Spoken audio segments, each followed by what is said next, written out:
요한계시록 2장 1절에서 7절까지의 말씀입니다. 하나님의 말씀을 받기 위한 우리의 마음을 고백합니다. 우리의 형편과 마음을 가장 잘 아시는 하나님, 이 시간 주의 말씀을 받겠습니다. 말씀하여 주옵소서. 주의 법을 사랑하는 자들에게는 큰 평안이 있으니 아무것도 그들을 넘어뜨릴 수 없습니다. 아멘. 요한계시록 2장 1절입니다. 교독하겠습니다.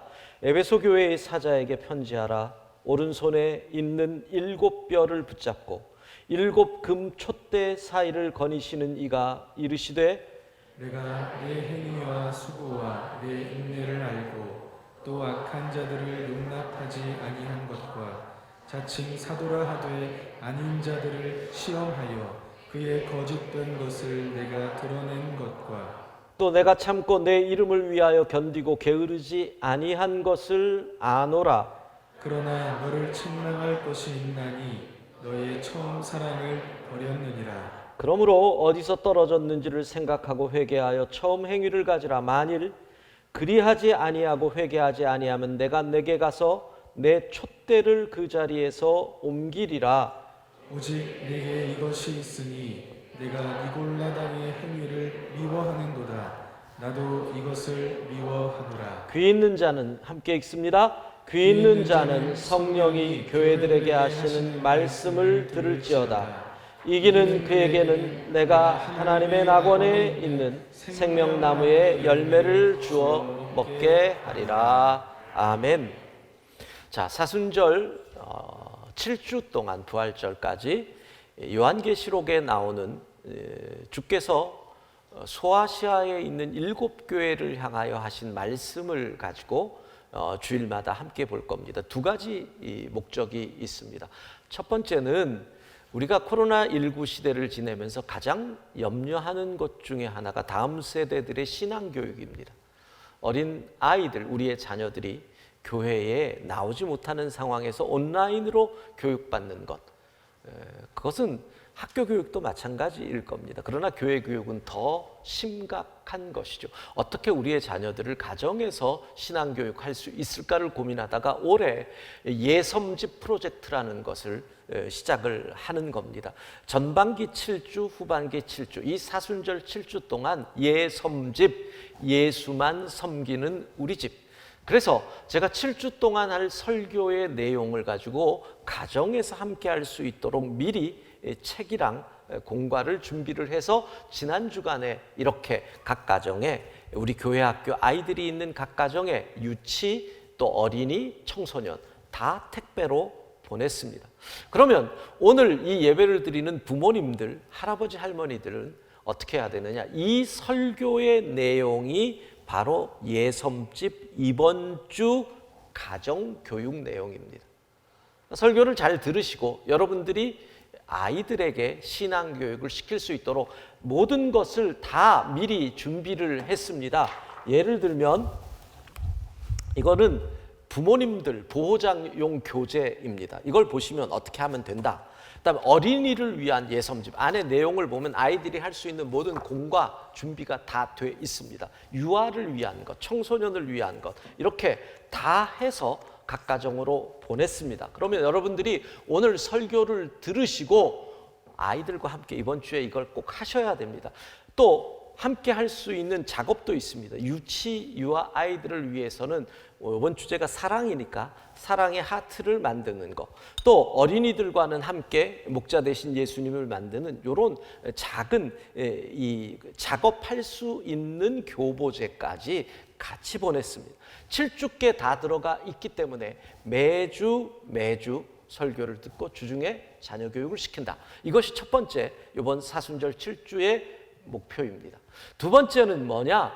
포스트 코로나 시대 교회는 어떻게 해야 될까? 아마 새로운 세상, 우리가 이제까지 전혀 예상치 못했던 세계로 흘러갈 것인데 그 속에서 우리 교회는 어떤 방향을 찾아야 될 것인가? 우리가 더 붙잡아야 할 가치는 무엇일까? 그것을 소아시아 7대 교회를 향하신 주님의 말씀을 통해서 우리가 붙잡아 보려고 합니다. 그래서 이런 교회 되게 하소서. 이것이 바로 우리가 목표하는 앞으로의 7주의 여정의 골이 되는 겁니다. 이런 교회 되게 하소서. 자, 찬양 이런 교회 되게 하소서 부르고 말씀을 이어가겠습니다. 이런 교회, 진정한 예배가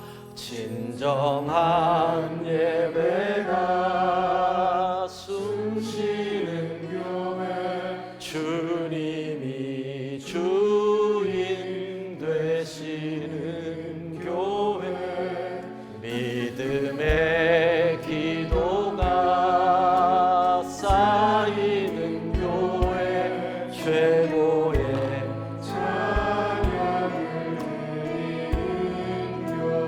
말씀이 살아 움직이는 교회, 성도의 사랑이 넘치는 교회, 섬김과 헌신이 기쁨이 되어 열매 맺는 아름다운 교회, 주님의 마음 닮아서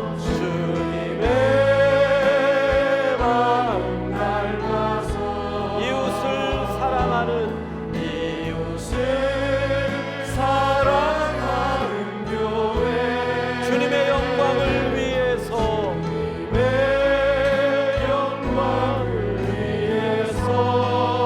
빛되신 주님 전하는 교회, 사랑의 불꽃이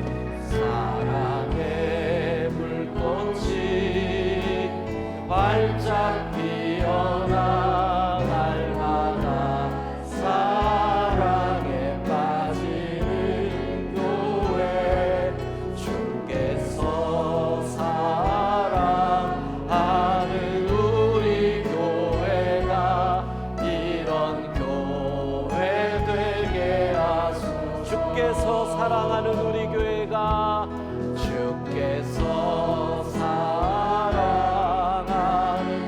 우리 교회가 이런 교회 되게 하소서. 아멘. 오늘 본문에 나오는 에베소 교회는 바울이 3차 전도 여행 중에 에베소 지역에 들어가서 3개월 유대인 회당에서 쫓겨나면서 두란노 소원에서 2년 그렇게 해서 세워진 교회가 바로 에베소 교회입니다. 에베소 교회의 3차 전도 여행은 AD 50년 초반, 51년, 52년 또는 53년경으로 생각을 합니다. 그리고 우리가 읽었던 본문 사도 요한이 반모섬에서 하나님으로부터 말씀을 계시를 들었던 요한계시록은 1세기 말, 그러니까 AD 95년에서 100년경에 하나님께서 요한에게 하신 말씀으로 알고 있습니다. 그러면 잘 생각을 해 보십시오. 51년, 52년, 53년, 95년에서 100년, 그러면 약 지금 45, 6년 또는 47, 8년 된 에베소 교회에게 하나님이 주시는 말씀이라는 겁니다. 저는 이걸 보는데 이건 우리 염강교회에 주시는 말씀이다. 왜? 에베소 교회가 지금 희년을 바라보고 있잖아요. 우리가 올해 49주년, 내년이 희년입니다. 비슷합니다. 처음 어려운 상황에서 열심으로 부흥을 이룬 에베소 교회. 그러나 지금은 이 말씀이 선포될 때는 로마 제국의 핍박 속에서 버티는 속에서 아주 어려워진 교회. 처음 열심으로 이 지역에서 섬김을 통하여 부흥을 한 교회. 코로나19라고 하는 상황 속에서 모든 한국 교회의 혐오와 비난의 손가락질이 다가와서 우리 스스로 움츠러든 지금, 여러분 이렇게 받으셔야 됩니다. 에베소 교회를 향하여 주시는 말씀은 우리 염광교회에 주시는 말씀인 줄로 믿습니다. 예, 그렇습니다. 에베소 교회, 한 교회가 자라서 부흥을 하고 성장을 하려면 보통 열심으로, 성도들의 보통 열심으로 되는 것이 아닙니다. 그래서 주님이 칭찬하시잖아요. 너희 행위와 수고와 인내를 알고 있다. 너희들이 얼마나 수고했는지, 얼마나 참았는지 주님이 알고 계신다는 겁니다. 여러분, 에베소라고 하는 지역을 가보면 그들이 얼마나 수고했는지 짐작할 수 있습니다. 지금도 터키를 가게 되면 반드시 가는 곳이 에베소 지역입니다. 왜? 그 지역에 이 2000년 전 로마의 문명이 고고학자들과 함께 발굴이 되어 있는데, 제 개인적으로는 이태리의 로마보다도 더 로마의 옛 모습을 볼 수 있다라고 생각이 됩니다. 엄청납니다. 어떻게 2000년 전에 이런 문명을 이룰 수 있었을까? 지금 에베소의 도로입니다. 여러분, 우리가 몇십 년 전에도 도로가 깔리지 않아서 흙길을 걸어 다니고 비만 오면 그랬는데, 그들은 2000년 전에 저런 도로를 깔아 놓습니다. 더 놀라운 건 저 밑에 지금도 하수도가 작동하고 있다는 겁니다. 로마의 유적지를 가보면은요, 저런 도로가 깔린 밑으로 이렇게 보면 다 하수도가 있습니다. 여러분, 하수도뿐인 줄 압니까? 로마는 상수도와 하수도, 정말로 지하에 상하수도가 있는 게 아니라 지하는 하수도, 수도는 위에 수로를 놔가지고 상하수도를 2000년 전에 갖췄던 그런 문명이 있었던 곳이 로마입니다. 사도행전 19장에 보면은 복음이 에베소 지역에 왕성해지면서 나타나는 현상 가운데 하나가 뭐냐? 우상을 섬기던 사람들이 우상을 섬기지 않으니까 우상을 만들었던 여러 장식업자들이 경제적으로 위기를 느낍니다. 그래서 은장색, 은으로 무엇을 만드는 데미드리오라고 하는 사람이 사람들을 선동합니다. 저놈들이 우리의 믿음을, 우리의 신앙을 흔들어뜨리고 있다. 그래서 에베소 사람들이 다 사도행전 19장의 표현으로 보면 연극장으로 몰려갑니다. 이게 바로 그 에베소의 야외 극장입니다. 지금도 24,000석입니다. 여러분, 이게 에베소입니다. 저기서 그들이 뭐라고 외치는 줄 압니까? 크도다 에베소의 아데미여. 아데미 여신을 부르짖었던 저곳. 그러니까 얼마나 지금 무너지고 폐허가 되는데도 음향공학적으로 만들어졌는가 하면 이 야외 극장들입니다. 여긴 연극장입니다. 그러니까 완전히 원형극장으로 만들면 거기서는 주로 검투장을 했던 거고, 반원으로 된 야외극장은 로마식은 이 콘크리트 기법으로 만들어졌고요, 그리스식은 이 산비탈의 경사를 이용해서 만들었는데 저거는 로마식인 겁니다. 그러니까 반원형으로 만들어진 저 야외극장은 음악이나 연극과 같은 것을 하던 곳이죠. 성지순례를 가면은 한 교회에 반드시 노래를 잘하는 분이 계십니다. 그러면 그분들이 꼭 저 중앙에 가서 노래를 한번 부르시죠. 그러면 교인들이 저 구석구석에 가가지고 듣는데, 여러분 놀라지 마십시오. 마이크도 없고 스피커도 없는데 저 밑에서 노래를 부르는 분 소리가 저 끝에 잘 들립니다. 지금도 살아있는 로마의 음향공학의 기술을 느낄 수 있는 그런 문명의 도시입니다. 에베소 곳곳에 뭐가 있는 줄 압니까? 공동 화장실이 있습니다. 저 화장실이 왜 놀라우냐? 밑으로 물이 흐르는 수세식이라는 겁니다. 우리는 몇 년 전까지도 푸세식이었는데 얘네들은 2000년 전에 공용 화장실을 수세식으로 사용했습니다. 얼마나 사치와 향락의 도시였는지, 도시에 있는 한 지역, 홍등가, 몸을 팔던 그곳에 저 발자국이 있습니다. 저게 뭔 줄 아십니까? 저 발 크기를 가지고 출입가와 불가를 결정했습니다. 저 발보다 작으면 아이다, 저 발보다 크면 어른이다. 에버랜드 같은 데 가면 키를 재는 데 있어서 이 코보다 높은 애만 들어갈 수 있다, 그런 겁니다. 발작은 분은 애 취급을 받았던 동네, 향락의 도시 에베소입니다. 그러면서 그들은 무엇을 얘기합니까? 우리는 문명의 도시다. 왜? 에베소에 가면 있는 셀수스 도서관의 모습이 아름답습니다. 여러분, 2000년 전에 저렇게 도서관을 만들고 저게 수많은 장서, 파피루스와 양피지로 만든 장서를 보관하면서 우리는 문명인이다를 외쳤던 그곳에 복음이 전해진 겁니다. 쉽겠습니까? 여러분, 우리나라 서울에 어떤 사람이 와서 자기들의 나라의 도를 전한다고 해봅시다. 근데 그 나라가 경제적으로 가난하고 힘든 나라라고 해보십시오. 우리가 그걸 받아들이겠습니까? 니네나 잘 살고 와라, 그러지 않겠습니까?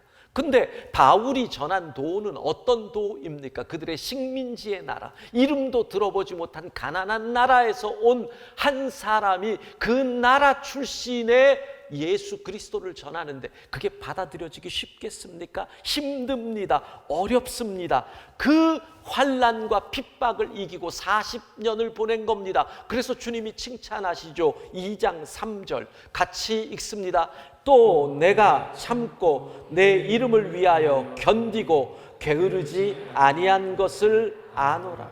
참았다.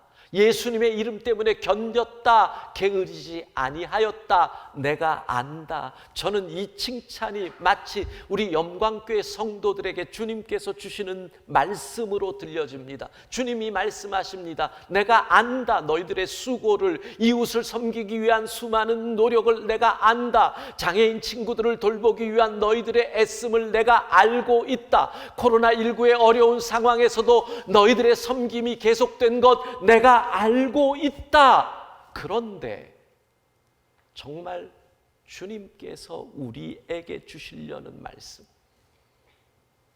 과거에는 그랬는데 지금 현재 내가 너희에게 하고픈 말이 있다.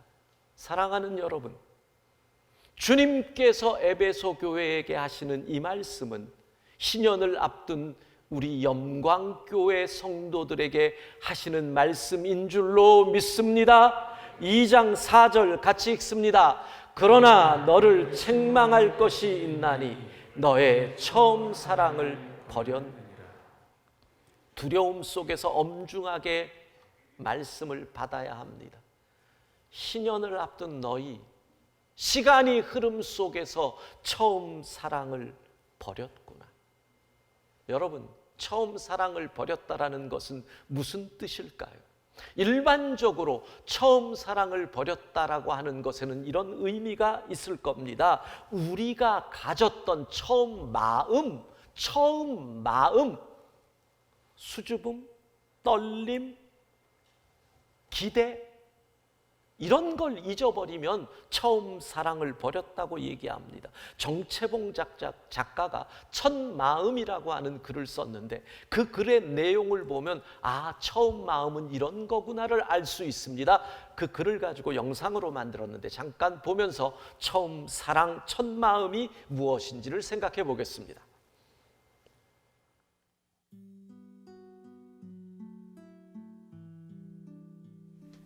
지금 첫 입학의 마음 어떠신가요?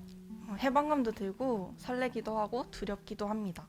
앞으로 대학에 가서 제 전공에 대해서 배울 텐데 그 전공을 통해서 하나님의 말씀을 전파할 수 있는 방법을 찾고 싶어요. 예, 두 분이 결혼 10주년이신데 마음은 어떠신가요? 저 같은 경우는 10주년이 되는 날을 계속 세면서 10년 동안 지냈던 것 같아요. 그래서 10주년이 됐을 때 굉장히 감회가 새로웠고 되게 행복했었습니다. 예, 두 분이 처음 만났을 때 그 첫 마음은 어떠셨나요? 저 첫 데이트를 하는데 너무 좋아하는 티를 많이 팍팍 내서 그게 좋았던 것 같아요. 그래서 좋아하는구나. 그래서 첫 마음 정채봉. 1월 1일 아침에 찬물로 세수하면서 먹은 첫 마음으로 1년을 산다면, 학교에 입학하여 새 책을 앞에 놓고 하루 일과표를 짜던 영롱한 첫 마음으로 공부를 한다면, 사랑하는 사이가 처음 눈을 맞던 날의 떨림으로 내내 계속된다면, 첫 출근하는 날 신발끈을 매면서 먹은 마음으로 직장일을 한다면, 아팠다가 병이 나은 날의 상쾌한 공기 속에 감사한 마음으로 몸을 돌본다면, 개업날의 첫 마음으로 손님을 언제고 돈이 적으나 밤이 늦으나 기쁨으로 맞는다면, 세례성사를 받던 날의 빈 마음으로 눈물을 글썽이며 교회에 다닌다면, 나는 너, 너는 나라며 화해하던 그날의 일치가 가시지 않는다면, 여행을 떠나던 날 차표를 끊던 가슴 뛰미 식지 않는다면, 이 사람은 그때가 언제이든지 늘 새 마음이기 때문에 바다로 향하는 냇물처럼 날마다 새로우며 깊어지며 넓어진다. 여러분의 처음 마음, 주님을 생각하기만 해도 가슴이 뛰던 그 처음 마음이 지금 어디에 있는지를 생각한다면 처음 사랑 버려졌는지를 파악할 수 있을 겁니다. 또 하나, 일반적으로 처음 사랑을 버렸다라고 하는 말은 변했다는 뜻이죠. 변했다. 내가 나를 처음만큼 사랑하지 않는다. 여러분, 결혼하고 몇 년 지났는데 어느 날 부인이 남편의 눈을 쳐다보면서 당신 변했어. 이러면 소름이 쫙 끼칠 거예요. 당신 처음만큼 나를 안 사랑하는 것 같아? 여러분, 주님께서 오늘 우리에게 너 변했다. 처음만큼 사랑하지 않는 것 같아. 이렇게 말씀하는 것은 아니지요. 아닌지요. 왜 이렇게 됐을까요? 에베소 교회는 왜 그렇게 되었을까요? 여러분, 처음 마음이 아니고 변한 것 같으면 주님 말씀처럼 체크해 봐야 됩니다. 요한계시록 2장 5절 상반부 같이 읽습니다. 그러므로 어디서 떨어졌는지를 생각하고 회개하여 처음 행위를 가지라. 어디서 떨어졌는지를 생각하라. 어디서? 현대인의 성경은 이렇게 얘기를 합니다. 어디서 잘못되었는가를 생각하고. 어디서 잘못된 거야? 뭐가 문제인 거야? 공동번역은 이렇게 얘기합니다. 어디에서 빗나갔는지를 생각하고. 뭐가 잘못된 거야? 왜 내가 변한 거야? 왜 내 마음에 떨림과 감동이 사라진 거야? 뭐가 문제인 거야? 어디에서 잘못된 거야? 왜 어느 날부터 봉사를 하는 것에 기쁨은 사라지고 의무와 책임만 있지? 왜 어느 날부터 예배 드림에서 감격은 없고 자리 지킴만 있는 것이지? 왜 어느 날부터 내 눈에 눈물은 사라지고 눈에 거슬리는 사람만 보이는 거지? 어디에서 잘못된 건가를 생각하라는 겁니다. 여러분, 어디에서 이렇게 되었을까요? 혹시 사업이 잘 되면서부터, 돈이 많아지면서부터 내가 잘못된 것은 아닐까요? 혹시 내가 교회 내 어떤 사람이랑 다툼이 생기면서부터 사람과 생긴 다툼을 하나님에게 풀고 있는 것은 아닌지요? 어느 날 나의 건강이 약해지면서 건강의 약해짐을 통해서 하나님을 찾는 게 아니라 하나님을 향하여 원망이 시작된 것은 아닌가요?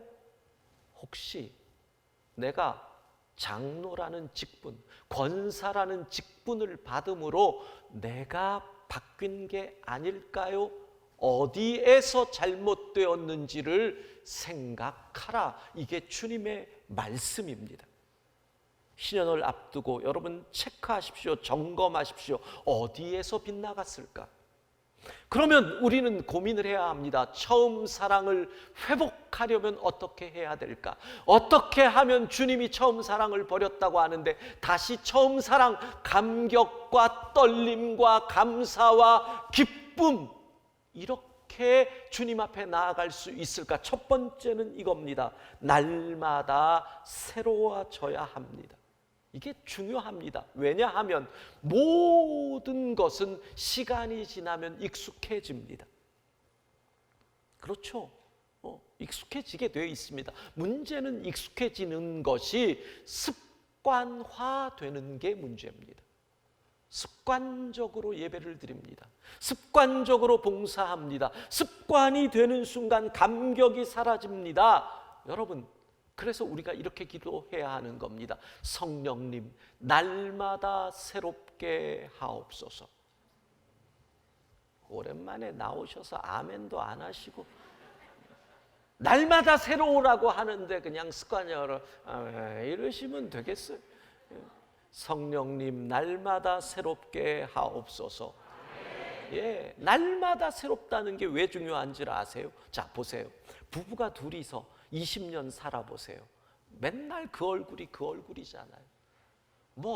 뭐가 이렇게 많이 개발하는 거 아니잖아요. 밥도 그 밥이요, 된장찌개도 그 된장찌개고, 그 밥에 그 나물이고 20년 살았단 말이에요. 그러면 어떻게 돼요? 소 닭 보듯이 되는 거예요. 근데 안 그런 부부 있잖아요. 최수종, 그런 나쁜 하여간 이런 부부들 있잖아요. 왜 그래요? 날마다 새로운 거예요. 날마다 새로운 거.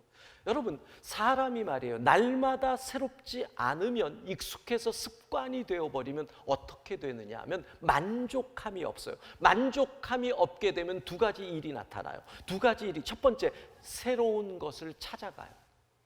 새로움이 기쁨을 주거든요. 새로움이 만족함을 주거든요. 근데 익숙해서 습관이 되면 새로운 것을 찾아가요. 바람 피는 거예요. 새로운 걸 찾아간단 말이에요. 그 다음에는 어떻게 해요? 그걸 찾지 않으면 거기서 나의 공로를 내세워요. 훈장 달라 이거예요. 내가 이만큼. 그 다음에 이 일을 익숙하게 오래 했으니 나에게 권력, 힘을 달라고 해요. 이게 뭐예요? 바리새인이 되는 거예요. 익숙해지는 거 좋아요. 그런데 성령께서 우리를 주장하여서 날마다 새로워져야 감사하고 감격하며 처음 사랑을 지킬 수 있다는 거예요. 우리 스스로를 돌아보세요. 1년 전에 코로나19 시작될 때 교회 안 나온다고 할 때 슬퍼하기도 하고, 어느 분들은 화내기도 하고, 어찌 이럴 수 있느냐 하고 안타까워하다가 한 달, 두 달 만에 교회 처음 와가지고 눈물 펑펑 쏟았어요. 근데 요즘은 뭐라 그래요? 온라인도 할만하다. 익숙하고 습관이 됐잖아요. 남 얘기가 아니에요. 1년 전에 저희 부친 교회 못 간다 그러니까 흥분하셔서 무슨 이런 게 다 있냐고 교회를 일제시대에도 갔는데 막 이러시더라고요. 그러더니 얼마 전에 다시 가도 된다 그랬더니 나는 그냥 온라인으로 드릴게. 은퇴 목사님께서 하시는 얘기. 여러분, 성령께서 날마다 우리를 새롭게 하셔야 처음 사랑을 지키게 되는 줄로 믿습니다. 두 번째, 주님 말씀 그대로의 처음 행위를 가져라. 처음에 우리는 감사했어요. 처음에 우리는 겸손했어요. 그 이유가 뭔 줄 아세요? 처음 주님께 나아갈 때 우리의 자세는 뭐냐면 나 같은 죄인 살리신 주 은혜가 놀라웠거든요. 여러분, 죄라고 하는 것을 내 죄가 요만하게 느끼면 나에게 필요한 주의 은혜는 요 정도면 되는 겁니다. 이 죄를 커버할 정도. 근데 내가 이 죄를 이만큼 느끼려면 내게 필요한 주의 은혜는 이거보다 훨씬 더 커야 되는 겁니다. 내 죄가 크면 클수록 주의 은혜가 더 크기 때문에 나는 주 앞에 나올 때 낮아질 수밖에 없는 거예요. 이게 우리의 처음 행위였어요. 그래서 우리는 겸손했어요. 그래서 우리는 감사했어요. 우리는 너무 기뻤어요. 근데 어느 순간부터 우리가 처음에 우리의 자세를 버리기 시작을 해요. 왜? 예수님을 바라보는 게 아니라 사람을 보기 시작했다는 거죠. 우리가 어느 순간 바뀐 거예요. 당연한 것이 아닌데 당연하게 여기게 됐어요. 그래서 처음 행위, 겸손으로 돌아가라. 은혜를 느껴라. 은혜를 잊지 마라. 그 은혜 가운데서 겸손하고 감사했던, 주님을 사랑했던 그 처음 행위로 돌아가라는 겁니다. 여러분, 예수님을 사랑하지 않고도 훌륭한 종교인 될 수 있습니다. 부부간에 서로 사랑하지 않지만 훌륭한 부부처럼 보이게 할 수 있잖아요. 30년 살아보면 다 가능하잖아요. 네? 사랑하지 않고도 의무를 지킬 수 있단 말이에요. 사랑하지 않고도 남들 눈에 잘 보이게 할 수 있어요. 근데 주님 그거 원하지 않으셔요. 내가 너희에게 언제 일하라고 했느냐? 언제 내가 너희에게 직분 때문에 억지로 그런 거 하라고 했느냐? 하나님이 원하시는 것은 의무로 인한 봉사가 아니라 하나님은 우리가 진정으로 주님을 사랑하기를 원하시는 줄로 믿습니다. 사랑으로 일하십니까? 의무로 일하십니까? 여기에 대답을 하라는 겁니다. 사랑으로 섬깁니까? 직분 때문에 섬깁니까? 처음 사랑을 회복하라. 에베소 교회에게 하신 말씀이 우리에게 하신 말씀입니다. 신년을 앞둔 영광교회 성도 여러분, 흐르는 시간 속에 굳어져 버린 우리의 처음 사랑 회복해야 합니다. 예수님을 생각만 해도 가슴이 뜨거워지던 그 사랑, 예수님 말하기만 해도 기쁨이 넘쳤던 그 사랑, 예수님 생각만 해도 내 눈에 눈물이 핑 돌았던 주님을 향한 그 뜨거움, 그 순전함, 그 처음 사랑을 회복하고 신년을 향하여 나아가는 우리 모두가 되기를 소망합니다.